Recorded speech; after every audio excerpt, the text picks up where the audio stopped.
The Book of Genesis, Chapter 1.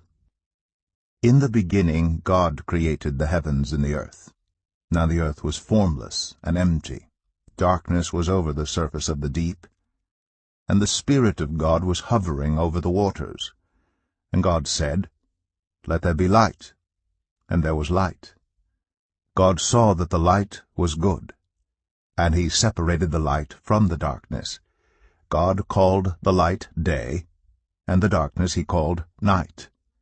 And there was evening, and there was morning, the first day. And God said, "Let there be a vault between the waters to separate water from water." So God made the vault, and separated the water under the vault from the water above it. And it was so. God called the vault sky. And there was evening, and there was morning, the second day. And God said, "Let the water under the sky be gathered to one place, and let dry ground appear." And it was so. God called the dry ground land, and the gathered waters he called seas. And God saw that it was good. Then God said, "Let the land produce vegetation, seed-bearing plants and trees on the land that bear fruit with seed in it according to their various kinds." And it was so. The land produced vegetation, plants bearing seed according to their kinds, and trees bearing fruit with seed in it according to their kinds. And God saw that it was good. And there was evening, and there was morning, the third day. And God said, "Let there be lights in the vault of the sky to separate the day from the night, and let them serve as signs to mark sacred times and days and years. And let them be lights in the vault of the sky to give light on the earth." And it was so. God made two great lights, the greater light to govern the day, and the lesser light to govern the night. He also made the stars. God set them in the vault of the sky to give light on the earth, to govern the day and the night, and to separate light from darkness. And God saw that it was good. And there was evening, and there was morning, the fourth day. And God said, "Let the water teem with living creatures, and let birds fly above the earth across the vault of the sky." So God created the great creatures of the sea and every living thing with which the water teems and that moves about in it, according to their kinds, and every winged bird according to its kind. And God saw that it was good. God blessed them and said, "Be fruitful, and increase in number, and fill the water in the seas, and let the birds increase on the earth." And there was evening, and there was morning, the fifth day. And God said, "Let the land produce living creatures, according to their kinds, the livestock, the creatures that move along the ground, and the wild animals, each according to its kind." And it was so. God made the wild animals according to their kinds, the livestock according to their kinds, and all the creatures that move along the ground according to their kinds. And God saw that it was good. Then God said, "Let us make mankind in our image, in our likeness, so that they may rule over the fish in the sea and the birds in the sky, over the livestock and all the wild animals, and over all the creatures that move along the ground." So God created mankind in his own image. In the image of God he created them. Male and female he created them. God blessed them and said to them, "Be fruitful and increase in number, fill the earth and subdue it, rule over the fish in the sea and the birds in the sky, and over every living creature that moves on the ground." Then God said, "I give you every seed-bearing plant on the face of the whole earth, and every tree that has fruit with seed in it. They will be yours for food. And to all the beasts of the earth, and all the birds in the sky, and all the creatures that move along the ground, everything that has the breath of life in it, I give every green plant for food." And it was so. God saw all that he had made, and it was very good. And there was evening, and there was morning, the sixth day. Genesis 2. Thus the heavens and the earth were completed in all their vast array. By the seventh day God had finished the work he had been doing. So on the seventh day he rested from all his work. Then God blessed the seventh day and made it holy, because on it he rested from all the work of creating that he had done.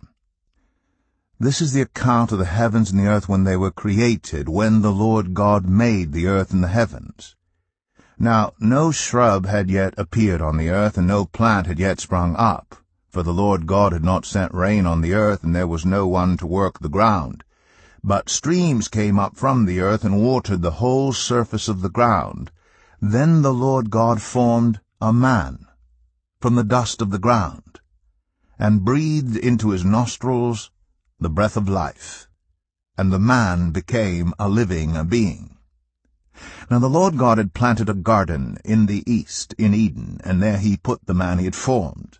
The Lord God made all kinds of trees grow out of the ground, trees that were pleasing to the eye and good for food. In the middle of the garden were the tree of life, and the tree of the knowledge of good and evil. A river, watering the garden, flowed from Eden. From there it was separated into 4 headwaters. The name of the first is the Pishon. It winds through the entire land of Havilah, where there is gold. The gold of that land is good. Aromatic, resin, and onyx are also there. The name of the second river is the Gihon. It winds through the entire land of Cush. The name of the third river is the Tigris. It runs along the east side of Ashur. And the fourth river is the Euphrates. The Lord God took the man and put him in the Garden of Eden to work it and take care of it. And the Lord God commanded the man, "You are free to eat from any tree in the garden, but you must not eat from the tree of the knowledge of good and evil, for when you eat from it, you will certainly die." The Lord God said, "It is not good for the man to be alone. I will make a helper suitable for him." Now the Lord God had formed out of the ground all the wild animals and all the birds in the sky. He brought them to the man to see what he would name them.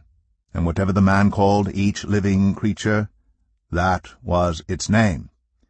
So the man gave names to all the livestock, the birds in the sky, and all the wild animals. But for Adam no suitable helper was found.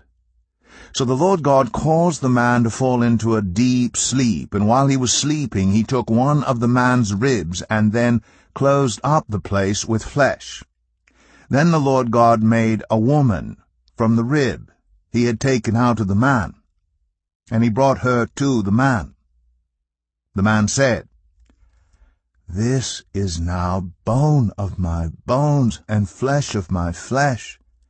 She shall be called woman, for she was taken out of man." That is why a man leaves his father and mother and is united to his wife, and they become one flesh. Adam and his wife were both naked, and they felt no shame. Genesis 3. Now the serpent was more crafty than any of the wild animals the Lord God had made. He said to the woman, "Did God really say, 'You must not eat from any tree in the garden'?" The woman said to the serpent, "We may eat fruit from the trees in the garden, but God did say, 'You must not eat fruit from the tree that is in the middle of the garden, and you must not touch it, or you will die.' You will not certainly die." The serpent said to the woman, "For God knows that when you eat from it, your eyes will be opened, and you will be like God, knowing good and evil." When the woman saw that the fruit of the tree was good for food, and pleasing to the eye, and also desirable for gaining wisdom, she took some and ate it. She also gave some to her husband who was with her, and he ate it.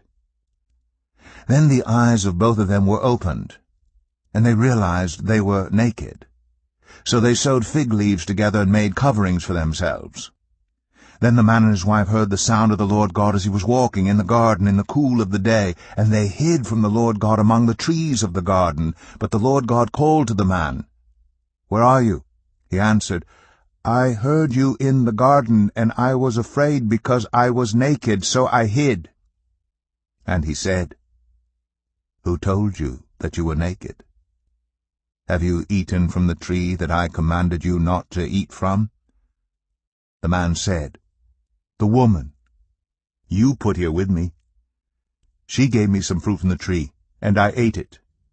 Then the Lord God said to the woman, "What is this you have done?" The woman said, "The serpent deceived me, and I ate." So the Lord God said to the serpent, "Because you have done this, cursed are you above all livestock and all wild animals. You will crawl on your belly, and you will eat dust all the days of your life. And I will put enmity between you and the woman, and between your offspring and hers. He will crush your head, and you will strike his heel." To the woman he said, "I will make your pains in childbearing very severe.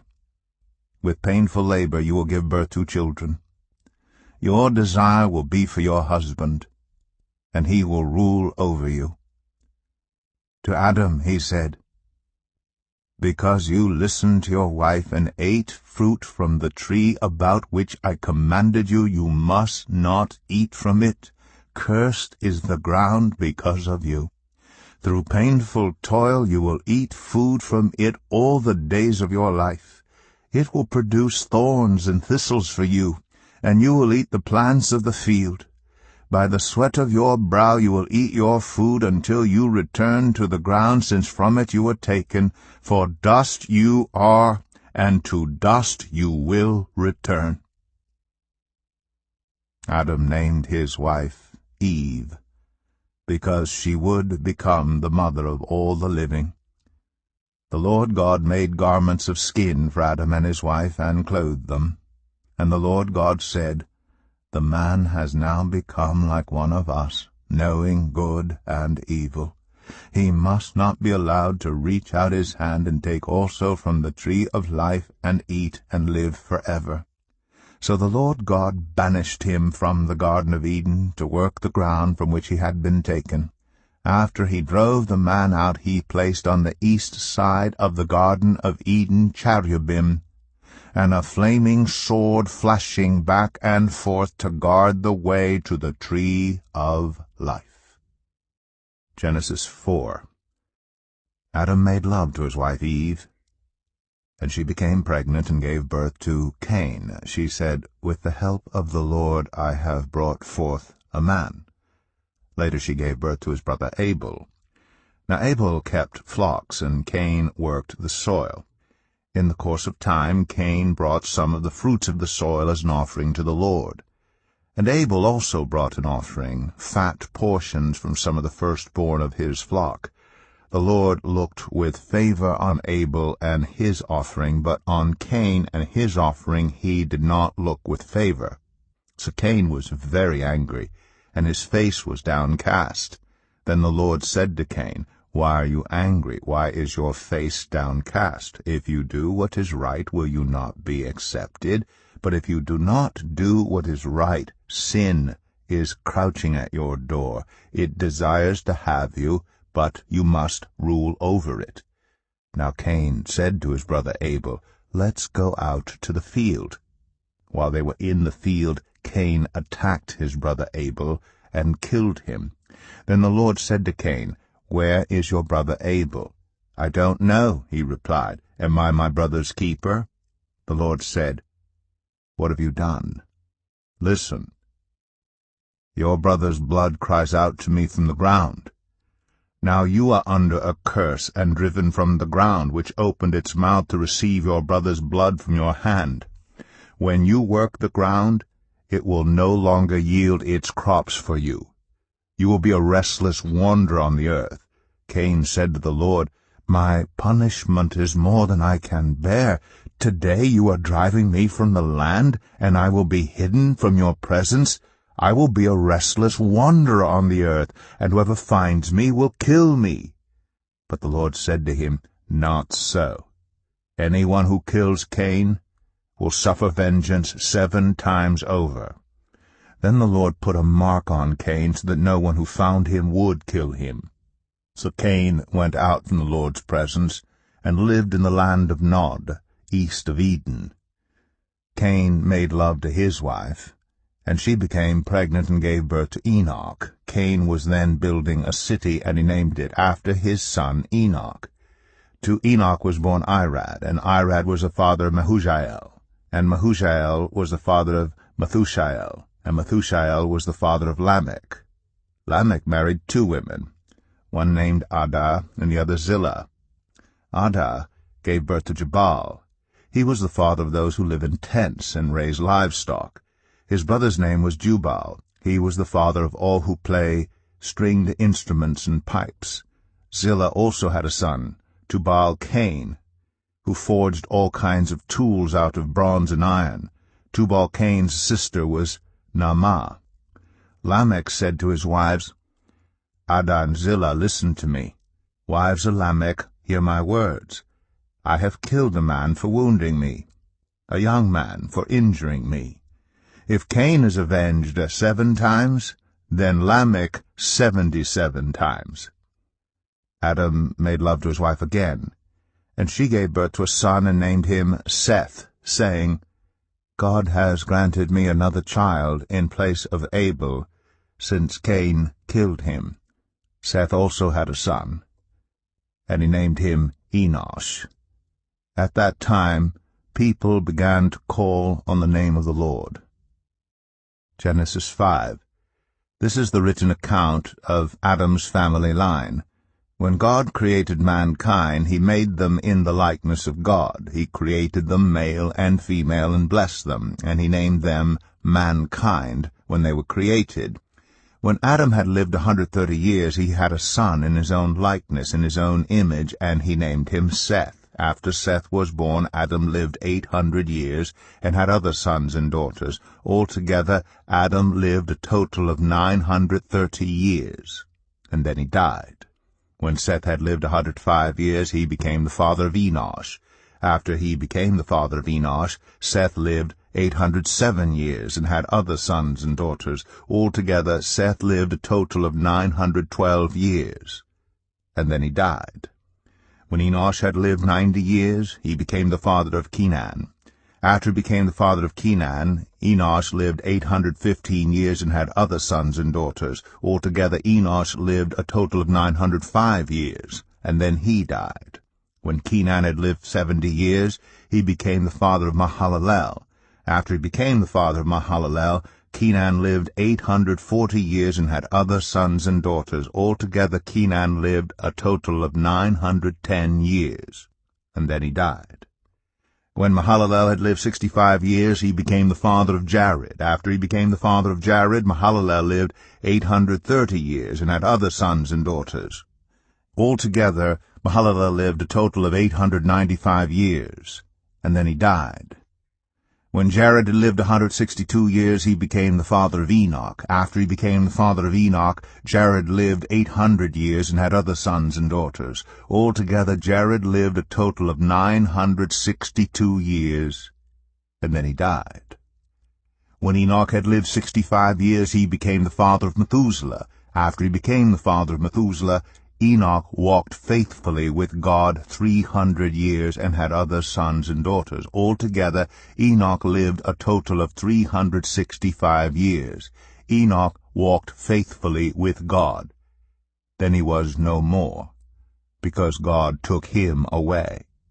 When Methuselah had lived 187 years, he became the father of Lamech. After he became the father of Lamech, Methuselah lived 782 years and had other sons and daughters. Altogether, Methuselah lived a total of 969 years, and then he died. When Lamech had lived 182 years, he had a son. He named him Noah, and said, He will comfort us in the labor and painful toil of our hands caused by the ground the Lord has cursed.